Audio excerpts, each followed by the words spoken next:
Hi, I'm Aria. I'm your average high school senior, hoodie-wearing, soft-spoken, always sitting in the back of class with my head down. But here's the thing, no one knows that by night, I'm one of the most famous singers in the country. I go by the name Aria Ray, a masked pop star with millions of fans, sold-out tours, and a record deal that most people would sell their souls for. Crazy, right? But it's true. I've performed in arenas, I've been on TV, I've topped charts, and not one single person at my school has the slightest clue. Why? Because I wear a crystal mask, I go by a fake name, and I've made it my mission to keep my two lives separate. All started 2 years ago. I posted a singing video online, completely anonymous just for fun. The next morning, it had over 8 million views. By the end of the week, I had offers from 3 labels. Signed a contract with one rule. I'd never show my face. No interviews, no behind the scenes, no meet and greets, just music. I thought keeping my identity hidden would make everything easier. I was wrong. Last month, something changed. A new guy transferred into our school. His name? Kai Hunter. And the moment he sat next to me in English class, he leaned in and whispered, "You sound familiar." My heart practically fell out of my chest. I forced a smile and said, "Do I?"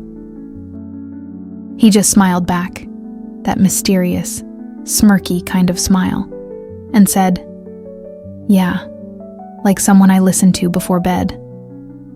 I choked on my water, literally. From that moment on, I knew something was off.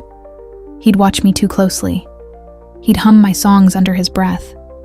He even said my eyes reminded him of Aria Ray's, even though no one has ever seen her eyes clearly. And then, I found a note in my locker. "Your secret's not safe. I'm watching." My stomach dropped. Was it Kai? Or someone else? I called my manager and told her I wanted out. No more concerts, no more public appearances. She refused. "You walk now, we lose everything," she said.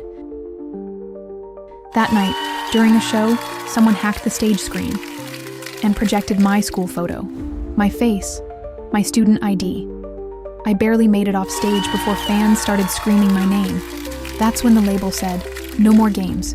We're hiring you a bodyguard." Enter Blake. Tall, silent, serious, looked like he could bench press a car. He didn't talk much, but he took his job very seriously. At school, he followed me everywhere, classrooms, bathrooms, even the lunch line. It was suffocating, but weirdly, comforting too. Then came the real shock. Kai pulled me aside one day and said, "I know who you are, Aria Ray." I froze. But instead of blackmailing me, he said, "My sister works at your recording studio. I've known for weeks." And then he smiled. "But don't worry, your secret's safe with me, if you let me open for your next concert." I didn't trust him, but he was talented, so I said yes. The next concert came. Kai opened. The crowd loved him. I was about to perform when I saw it, a drone flying toward the stage, and dangling from it, a pair of scissors aimed at my face. Before I could react, Blake tackled me to the floor. My mask cracked. A chunk of it fell. Gasps erupted. A girl in the front row screamed, "Wait, I know her." Panic exploded in my chest. I wanted to run and hide, but then Kai stepped forward. He took the mic and said, "You've all loved her music, not her mask, so let's keep loving her." And the crowd cheered. They cheered. Later, in the green room, I asked Blake, "What happens now?" He looked at me with a faint smile. "Now? You stop hiding." I nodded slowly. For once. It felt right, but it wasn't over. That night, I found a box on my hotel bed. I opened it, and rats jumped out. Inside was a note.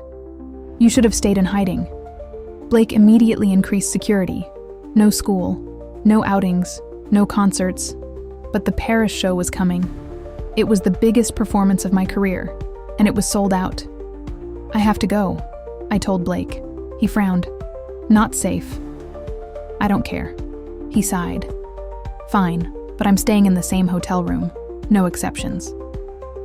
We flew to Paris. I practiced non-stop. He barely slept, watching the windows like a hawk. That morning, I noticed something fall from his wallet. It was a photo, a girl around my age. She was smiling, radiant. His girlfriend? A pang hit my chest. Jealousy? No way. But later that night, just before the show, I asked him, "Who's the girl in the photo?" He looked down. My sister. She died. I couldn't protect her. That's why I do this now. I was quiet for a long time. Then I whispered, "Let's go up the Eiffel Tower after the show. For her." He looked surprised. "You're afraid of heights." "I'm not when I'm with you." After the show, we stood at the top of the tower. I kept my eyes closed tight. "I can't do it," I said. Blake wrapped his arms around me and whispered, "I've got you. Open your eyes." I did. The glittering lights of Paris stretched beneath us. I'd never felt safer. I turned to him. "Blake, have you ever fallen for a client?" He paused, then shook his head. "No, it's unprofessional. I can't do my job if I'm emotionally involved." I looked away. Right, makes sense. But my heart, it cracked a little. The next week I was back at school, studying in the library, when suddenly, Blake burst in yelling, "Aria, move!" A huge bookshelf came crashing down, but he pushed me out of the way just in time. It landed on him. He was rushed to the hospital, unconscious. I visited him every day. One day, my best friend Tessa brought me coffee.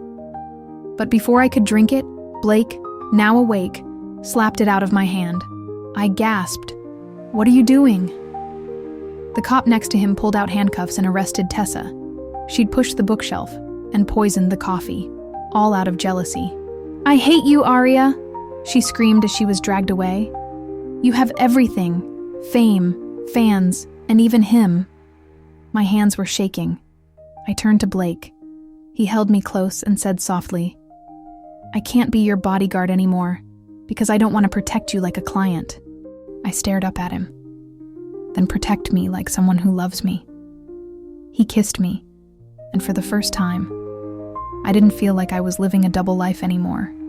I was just Aria, and the world finally knew it.